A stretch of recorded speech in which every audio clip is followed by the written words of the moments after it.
బోడముండ హైడ్రాని తెచ్చిపెట్టింది.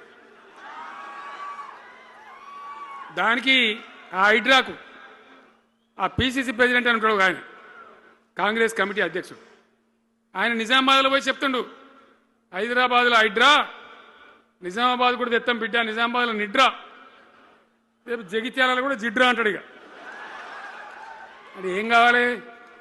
మొత్తం పేదల కొంపలన్నీ కూల్చుడేనా?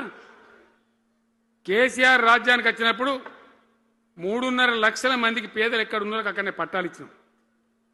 వాళ్ళని ఆగం చేయకుండా పాపం గరీబోళ్ళు 3.5 లక్షల కుటుంబాలకు హైదరాబాదు చుట్టుపక్కల వేరే పట్టణాల్లో కూడా పట్టాలు ఇచ్చిన వాళ్ళని బతకనిచ్చినాం.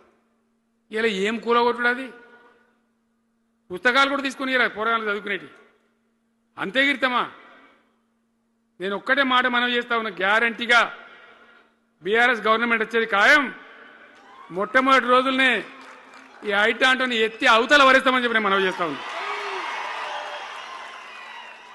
తీసేయన్నా దాన్ని, ఐటాన్ తీసేయనన్నా పక్క మాటనా?